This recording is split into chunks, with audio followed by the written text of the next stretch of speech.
വലിക്കാതെ നമുക്ക് കോർപ്പറേറ്റ് ആയിട്ട് ക്ലാസ് എടുക്കാം. അങ്ങനെ ഇപ്പോൾ അങ്ങനെ പ്രത്യേകിച്ച് മൈക്കിലൊന്നും എടുത്തിട്ട് അത്ര വലിയ സംഭവമാക്കണ്ട. നമ്മുടെ കേരളത്തിൽ ഈ കർഷകർക്ക് വളരെ ചെലവ് കൂടുതലും വരവ് കുറവായിട്ടും ഈട് കുറവായിട്ടാണ് നമ്മൾ ഇവിടെ കാണപ്പെടുന്നത്. അത് മറ്റു സംസ്ഥാനങ്ങളിലും ഉണ്ട്. കേരളത്തിന്റെ പൊതുവെ ഭൂമിന്റെ കിടപ്പനുസരിച്ച് നോക്കുകയാണെങ്കിൽ മലകളും കുന്നുകളും ആയതുകൊണ്ട് വെള്ളം കെട്ടി നിർത്താനോ വളങ്ങൾ കെട്ടി നിർത്താനോ എന്നൊരു പറ്റാത്തൊരു സാഹചര്യമാണ്. അത് ഭൂമിയുടെ മൃഗം ഭക്ഷണം ഉണ്ടാക്കി തന്നിട്ടുണ്ട്, അതിനെ നമുക്ക് തടയാൻ കഴിയില്ല. പക്ഷെ എങ്കിലും അതിനെ കെട്ടി നിർത്തിയിട്ട് ഈ കർഷകർക്ക് നമ്മൾ എങ്ങനെ ഇത് നമ്മളെ ഈ അഗ്രി പ്രൊഡക്റ്റ് കൊടുക്കുന്ന നാട്ടിൻപുറത്തല്ല, തമിഴ്നാട്ടിലെ നല്ല പേറ്റ് നല്ല മണ്ണിന്റെ പേറ്റ് ലെവലുള്ള പരീക്ഷിച്ചിട്ട് പറഞ്ഞതാണ് 30 ഉറുപ്പ്യ 90 ഉറുപ്പ്യ ഒരു പൂളക്ക് ചെലവ് വരുന്നുണ്ടെങ്കിൽ നമ്മൾ ഇതിപ്പോ ഒരു 3 ഇരട്ടി കിട്ടിയെങ്കിൽ ഇതിന് ഈ 90 ഉറുപ്പ്യക്ക് താഴെ പോകും. ഞാൻ കൊടുത്ത സ്ഥലത്ത് ഒരു 12 കിലോ ഒക്കെ കിട്ടി, നമ്മൾ 9 കിലോ കൂട്ടിയിട്ട് കൊടുക്കും. 12 ഞാൻ സോപ്പ് ഉണ്ടെന്ന് വെറുതെ അതാ മാഷിക്ക് ആലോചിക്ക ഒരു ഡൗട്ട്. സമ്മാനം പോണ്ട ചോദിക്ക്, ക്വസ്റ്റ്യൻ ഒന്നുകൂടെ. നമ്മുടെ ഈ പ്രപഞ്ചത്തിൽ ദൈവ സൃഷ്ടിച്ച പ്രപഞ്ചത്തിൽ ഏറ്റവും നല്ല ഭാഗ്യവാന്മാർ ആരാണ്? കരയിക്കോട്ടെ, സസ്യയിക്കോട്ടെ,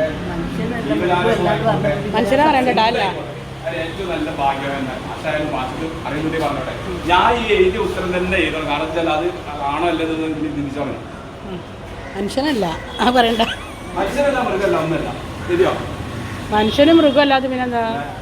മാസ്റ്റർക്ക് അറിയില്ലല്ലോ. ഹെൽത്ത് പൂർണ്ണ ആരോഗ്യമാണ്. ഓടിച്ചില്ല ആഹാരം എന്ന് പറഞ്ഞാൽ പൈസ കുറഞ്ഞതെന്നോ പൈസ കൂടുതലോ അഗ്രി നമ്മളെ. അപ്പോൾ നല്ല ആരോഗ്യം കൊടുക്കണമെങ്കിൽ, ആരോഗ്യ സസ്യങ്ങൾ കൊടുക്കണമെങ്കിൽ എന്ത് ചെയ്യണം? നല്ല പ്രൊഡക്റ്റുകൾ കൊടുക്കണം. നല്ല പ്രൊഡക്റ്റുകൾ കൊടുക്കണമെങ്കിൽ നമ്മൾ എന്ത് ചെയ്യണം? വെസ്റ്റേജിൻ്റെ അഗ്രി നാനോ ടെക്നോളജി വരുന്ന ഈ പ്രൊഡക്റ്റ് വാങ്ങി ഉപയോഗിച്ചെങ്കിൽ തന്നെ നമുക്ക് അതിന് റിസൾട്ട് കിട്ടുള്ളൂ. റിസൾട്ട് കിട്ടിയെങ്കിൽ തന്നെ നമുക്ക് എന്താവുള്ളൂ? നമുക്ക് അവരോട് കർഷകരോട് പറഞ്ഞിട്ട് അവരെ വിഷമിപ്പിക്കാതെ അവർ കുഞ്ഞുങ്ങളെ നോക്കുന്ന മാതിരിയാവും ഈ കാര്യം. നമ്മുടെ വളർച്ചയുടെ എന്ത് സംശയം ഉണ്ടെങ്കിലും ഇതിൻ്റെ നമ്പറിന് വിളിച്ചിട്ട് ഇത് ഒരു ദിവസം കൊണ്ട് ക്ലാസ് എല്ലാം കൂടി വിഭജിച്ചിട്ട് ഇത് പോകാതെ നമ്മൾ ആരും ധരിക്കണ്ട. കാരണം എന്താ വെച്ചാൽ ഇതൊരു ദിവസത്തെ ക്ലാസ് കൊണ്ട് കഴിയുന്ന കേസല്ല.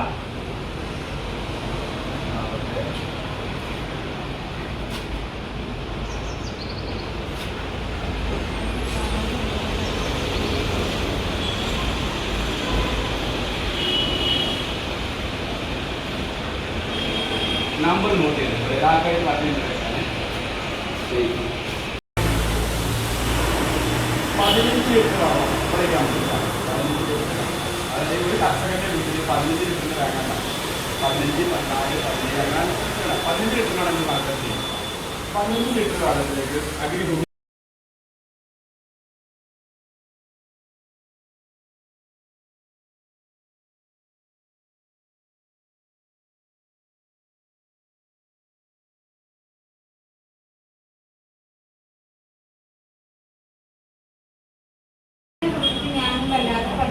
മറ്റുള്ള കാര്യങ്ങളൊക്കെ ആയിക്കോട്ടെ, പിന്നെ സപ്ലിമെന്റ് ആയിക്കോട്ടെ, അങ്ങനെ ഡയറീസ് ആയിക്കോട്ടെ, ഇതെല്ലാം ഞാൻ നന്നായിട്ട് പഠിച്ചു.